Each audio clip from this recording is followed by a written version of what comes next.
السلام علیکم، فیصل عباسی آپ کی خدمت میں حاضر ہے۔ جو عدت میں نکاح کا کیس تھا اس کا فیصلہ اور اس کی سزا جو ہے وہ برقرار رکھی گئی ہے۔ اس تناظر میں بانی پی ٹی آئی اور بشریٰ بی بی کی درخواستوں کو مسترد کیا گیا ہے۔ میں اس پر بات کروں گا، یہ معاملہ بڑا حساس ہے اور اس پر بات کرنے سے پہلے یقین مانیے کہ میرے جیسے شخص کو بہت کچھ سوچنا پڑتا ہے۔ دوسرا، شاندانہ گلزار صاحبہ نے جو مدین کا واقعہ ہے اس کو جوڑ دیا ہے خواجہ آصف صاحب کے ساتھ، اس پر بھی میں بات کروں گا۔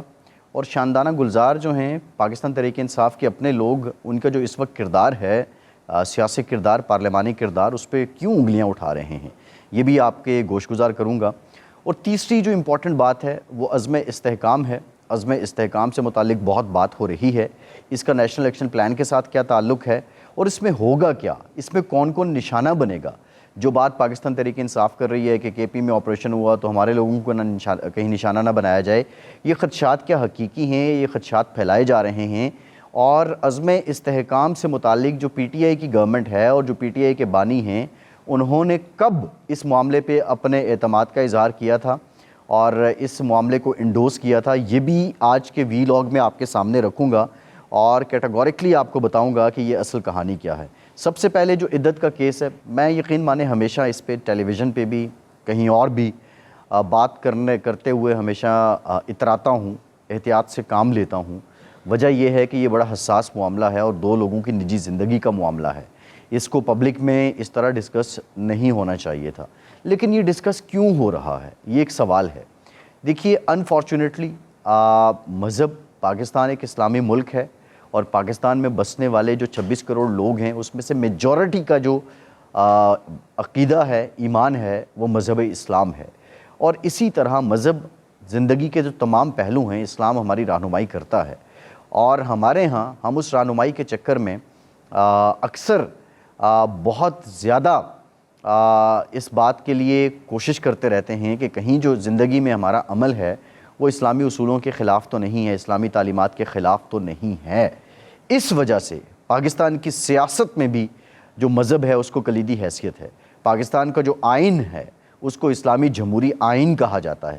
یہ ایک علیحدہ بات ہے کہ ہم جب اس پہ عمل درآمد نہیں کرتے اور اس میں جو اسلام کا چیپٹر ہے، آئین بنانے والے یہ کہہ دیتے ہیں کہ جو سیاست ہے اور مذہب ہے اس کو علیحدہ رکھنا چاہیے، لیکن پاکستان کی سیاست میں جو مذہب ہے اس سے متعلق معاملات کو چورن کے طور پر بھی بیچا جاتا ہے۔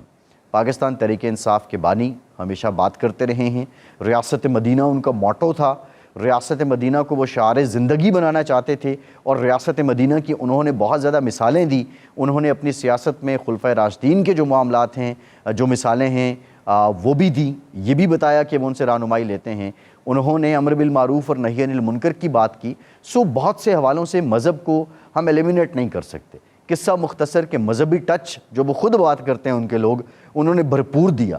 جب آپ ہر معاملے میں مذہبی ٹچ دیں گے اور پھر ایسے معاملات جو آپ کی نجی زندگی سے جڑے ہیں، جو حدود اللہ سے جڑے ہیں، تو ان معاملات سے متعلق جب فیصلے آئیں گے تو وہ پھر فیصلے پبلک فورم پہ آئیں گے، وہ ڈسکس ہوں گے۔ When you are a public figure, then you are a public entity, then your public life is not considered as the personal life۔ یہ ایک حقیقت ہے۔ اس لیے اب یہ جو عدت میں کیس کا معاملہ ہے، اس کو عمران خان کی مخالف سیاسی جماعتوں نے بھی اچھالا ہے، ان کے نظریات سے مخالفت رکھنے والے صحافیوں نے بھی اس کو بہت زیادہ پروان چڑھایا ہے اور اب یہ بات ہو رہی ہے۔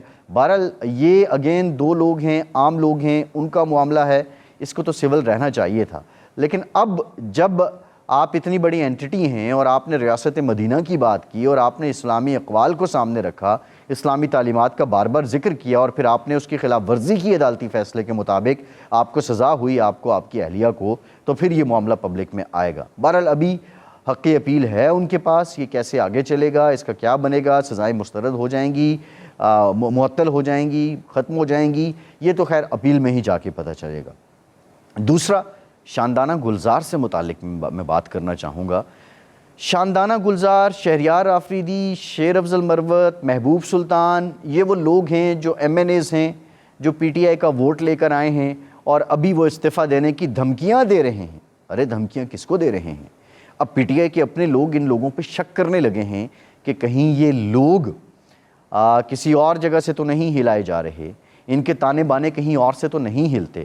بہرحال یہ باتیں اپنی جگہ ہیں، یہ وقت ثابت کر دے گا کہ یہ لوگ کیا پی ٹی آئی کا اثاثہ ہیں یا کسی اور کا اثاثہ ہیں، لیکن مدین سوات کا واقعہ جہاں ایک شخص کو جلا دیا گیا، اس شخص کے بارے میں آپ نے کہا کہ یہ پلانٹڈ تھا۔ آپ کو اس معاملے کی حساسیت کا اندازہ نہیں ہے؟ آپ پارلیمنٹیرین ہیں، آپ ایم این اے ہیں، آپ عوام کی نمائندگی کرتی ہیں، اور آپ ایک ایسے ملک میں اس معاملے کو ہوا دے رہی ہیں، اور پھر آپ آ کے یہ بھی کہتی ہیں یہ پنجابی پختون ڈسکریمنیشن نہیں ہونی چاہیے۔ میڈم آپ کر کیا رہی ہیں؟ آپ ثابت کیا کرنا چاہتی ہیں؟ آپ کون سی سیاست کر رہی ہیں کہ آپ ساری حدوں سے آگے نکل چکی ہیں؟ آپ یہ مذہبی ٹچ دیتے دیتے ایک نئے اشتعال کی راہ ہموار کر رہی ہیں، نئی تخریب کاری کی راہ ہموار کر رہی ہیں۔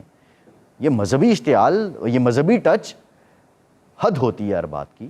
آپ کی الفاظ، آپ کے آپ کا بات کرنا، آپ کے الفاظ کا چناؤ عام لوگوں جیسا نہیں ہونا چاہیے۔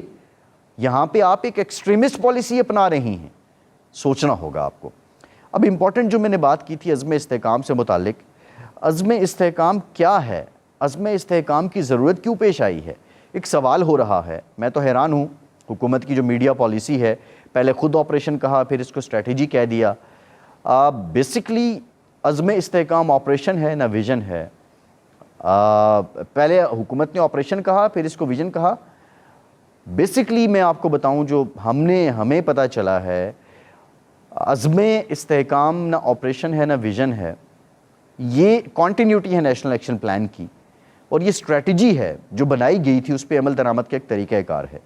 نیشنل ایکشن پلان 2015 میں بنا تھا، جب اے پی ایس کا سانحہ ہوا تھا 16 دسمبر 2014 کو پشاور میں۔ اس سانحے کے بعد نواز شریف صاحب وزیر اعظم تھے، انہوں نے پاکستان کی ساری سیاسی جماعتوں کو بلایا تھا، اور ساری سیاسی جماعتوں کے اس بات پہ اتفاق تھا کہ جو دہشت گرد ہیں ان کو ختم کرنا ہے، اور پھر اس کے بعد یہ نیشنل ایکشن پلان بنایا گیا تھا۔ نیشنل ایکشن پلان کے بعد پیام پاکستان ایک ڈاکومنٹ آیا تھا جس پہ تمام جو پاکستان کی مذہبی انٹیٹیز ہیں، علماء کرام کا، جو دیگر روح رواں ہیں دیگر عقائد کے مذاہب کے، انہوں نے اس پہ اتفاق کیا تھا، اور انتہا پسندی کو ختم کرنے کے لیے اس پہ اتفاق رائے ہوا تھا۔ بیسیکلی نیشنل ایکشن پلان کی ایک کنٹینیوٹی وہ تھی۔ اب امپورٹنٹ بات میں آپ کو بتاؤں کہ نیشنل ایکشن پلان کے بعد 2021 میں 5 اگست 2021 کو نیشنل ایکشن پلان کو ریوائز کیا جاتا ہے، اور یہ جو ریوائز نیشنل ایکشن پلان ہے، بڑی امپورٹنٹ بات میں آپ کے ساتھ شیئر کرنے جا رہا ہوں۔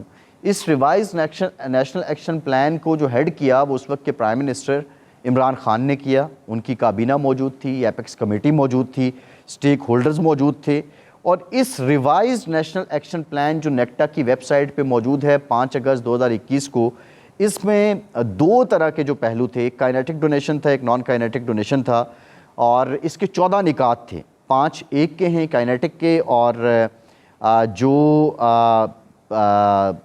اس کے علاوہ 8 کے قریب ہیں، وہ تقریباً 9 کے قریب وہ ہیں نان کائنیٹک ڈومین کے۔ یہ ڈومینز جو سلیکٹ کی گئی ہیں، ان ڈومینز میں سمپلی آپ کو بتا دوں، جو کام اداروں کے ذمہ تھا، جو انہوں نے کرنا تھا، انہوں نے جو ملیٹنسی تھی، شدت پسندی تھی، کسی صورت نہ برداشت کرنا تھا، اور اس سلسلے میں جو کرمنل گینگز تھے ان کو روکنا تھا کہ وہ آپریٹ نہیں کریں گی۔ جو لوگ دہشت گردی پھیلا رہے تھے، بالخصوص جو الیکٹرانک، پرنٹ اور سوشل میڈیا پہ، اس کے ذریعے اس کو روکنا تھا۔ Taking effective measure against religious sectarian persecution and terrorism, تفرقہ بازی کو پھیلانے والوں کو روکنا تھا، جو ٹیرر فائنینسنگ ہو رہی تھی اس کو روکنا تھا، اور معاشرے کے اندر جو غیر قانونی طریقے سے منشیات اور اسلحہ سمگل کیا جاتا تھا اس کو روکنا تھا۔ اور پھر اسی طرح جو نان کائنیٹک تھا، اس میں فالو اپ تھا کاؤنٹر ٹیررزم کیسز کا، جو انسداد دہشت گردی کے کیسز تھے ان کو، عدالتوں میں جو کیسز تھے ان کو فالو کرنا تھا، کیپیسٹی بلڈنگ کرنی تھی اداروں کی، سی ٹی ڈی کی، formulation of institution and implementation of the C V E policy, Balochistan reconciliation process شروع کرنا تھا، جو ایریاز مرج کرنے تھے کے پی کے ان میں ریفارمز کرنی تھی، reforms in criminal justice system ہونی تھی، لیجسلیشن کرنی تھی اس سارے انتہا پسندی کو ختم کرنے کے لیے، اور ساتھ ہی ساتھ جو کیپیسٹی بلڈنگ اور جو علاقے تھے جہاں پہ ٹیررزم تھا پہلے وہاں سے ٹیررزم ختم کیا گیا تھا، اور ساتھ ہی ساتھ جو افغان ریفیوجیز تھے ان کو ڈیل کرنا تھا۔ اب یہ وہ کام تھے، ایک جانب فورسز نے کرنا تھا، آرمی نے کرنا تھا، سی ٹی ڈی نے کرنا تھا، پولیس نے کرنا تھا، اور دوسری جانب جو سول گورنمنٹس تھیں انہوں نے کرنا تھا۔ اب جو عزم استحکام ہے اس میں یہ باتیں ہونی ہیں۔ 5 اگست 2021 کو عمران خان اور ان کے لوگ اس بات کو انڈوز کرتے ہیں، اور پھر جب عزم استحکام اناؤنس ہوتا ہے تو اس کی اناؤنسمنٹ کے بعد ایک قبائلی جرگہ بلا کے اس کی مخالفت کر دی جاتی ہے۔ اور امپورٹنٹ بات یہ ہے کہ میں یہاں سمجھتا ہوں کہ جو گورنمنٹ ہے شہباز شریف صاحب کی، گورنمنٹ کا یہ کام تھا کہ ایپیکس کمیٹی کی میٹنگ سے پہلے ان کے ساتھ کوئی کنسنسس بلڈ کریں تاکہ ان کے پاس جواز نہ رہے۔ اب اگر ہوئے ہیں تو وہ پبلک کریں۔ اب وہ آتے ہیں، وہ بات کرتے ہیں، اس کو اشتعال ملتا ہے اور آپریشن نہیں ہونے دیں گے، حالانکہ آپ ان تمام باتوں پہ جا کے ایک اپنا ایگریمنٹ دے چکے ہیں۔ ایک اور امپورٹنٹ بات ہے جو میں آپ سے کرنا چاہ رہا ہوں، جو سیکیورٹی ذرائع ہیں ان سے جو پتہ چلا ہے، انہوں نے تو اپنا کام کیا۔ 111 کے قریب لوگ تو سال 2024 میں صرف فوج کے شہید ہو چکے ہیں۔ تقریباً پاکستان کے اندر جو آپریشنز کیے گئے ہیں ان کی تعداد بھی حیران کن ہے، لیکن یہ جو کام سول گورنمنٹس نے کرنے تھے، پچھلے 10 سالوں میں آپ نے مدارس کی رجسٹریشن کرنی تھی، ابھی تک صرف 16,000 مدارس کی رجسٹریشن ہوئی ہے۔ 16,000 سم تھنگ ہے، 51.2% بنتی ہے، 16,000 کی رجسٹریشن ہی نہیں ہوئی۔ ان میں نصاب کیا ہے، پڑھ کون رہا ہے، پڑھا کون رہا ہے، کتنے بچے ہیں، بچے کہاں سے آئے ہیں، کچھ پتہ ہی نہیں ہے۔ یہ کام تو فوج نے نہیں کرنا تھا، یہ سول حکومتوں نے کرنا تھا، جو نہیں کیا گیا۔ جنوری 2024 سے لے کے اب تک 1063 دہشت گردی کے واقعات ہوئے ہیں۔ اس عرصے میں خیبر پختونخوا اور بلوچستان میں 22,714 انٹیلیجنس بیسڈ آپریشن کیے گئے ہیں۔ روزانہ کی بنیاد پر جو آپریشن کیے جا رہے ہیں انٹیلیجنس بیسڈ، وہ 126 ہیں۔ ان 6 ماہ میں سیکیورٹی فورسز کے 111 جوانوں نے اور افسران نے شہادت حاصل کی ہے، جبکہ 354 دہشت گرد مارے گئے ہیں۔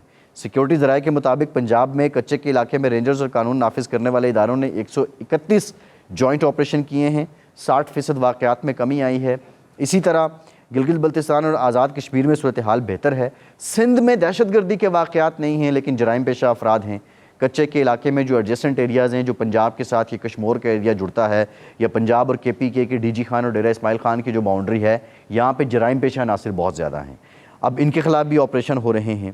اسی طرح میں آپ کو یہ بھی بتاؤں کہ جو سیکیورٹی ذرائع بتاتے ہیں کہ 2023 میں ملک بھر میں دہشت گردی کے الزام میں گرفتار ہونے والوں کی تعداد 1346 ہے۔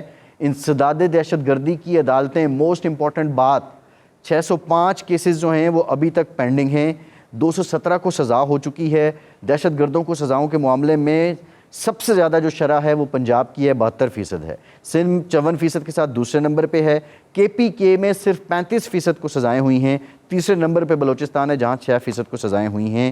یہ کچھ خد و خال ہیں جو عزم استحکام آپریشن کہہ لیں، ویژن کہہ لیں، یا حکمت عملی ہے۔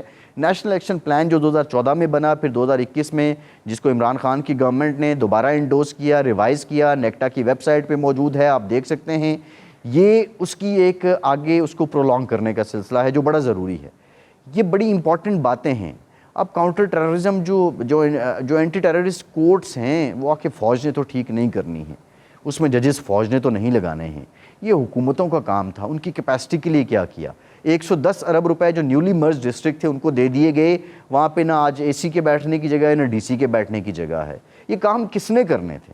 میرا سوال نون لیگ سے بھی ہے۔ پھر جو صوبائی حکومتیں ہیں 18ویں ترمیم کے بعد، وہ اپنا حصہ تو مانگتی ہیں لیکن انہوں نے جو کام کرنا ہے وہ نہیں کرتی ہیں۔ یہ KPK میں PTI ہے پچھلے 10-12 سالوں سے، 15 سال سے سندھ میں پیپلز پارٹی ہے، پنجاب میں پچھلا دور PTI کا رہا، اس سے پہلے نون لیگ رہی ہے۔ یہ کس نے کام کرنے تھے؟ ان کو ضرور سوچنا چاہیے۔ میں یہ سمجھتا ہوں کہ اس ملک میں اگر اسٹوڈیو میں بیٹھا ہوا بڑے امن کے ساتھ اپنا کام کر رہا ہوں، بڑے آسانی کے ساتھ اپنا کام کر رہا ہوں، تو ان لوگوں کا کردار ہے جو قربانیاں دے رہے ہیں۔ لیکن جو کام میرا کرنے کا ہے، میں نے یونیفائڈ نیریٹو دینا تھا، میڈیا پرسن کے طور پہ یونیفائڈ نیریٹو دینا تھا ٹیررزم کے خلاف، کیا وہ میں دے پایا ہوں؟ سب کو سوچنا ہوگا۔ فیصل عباسی کو اجازت دیجیے۔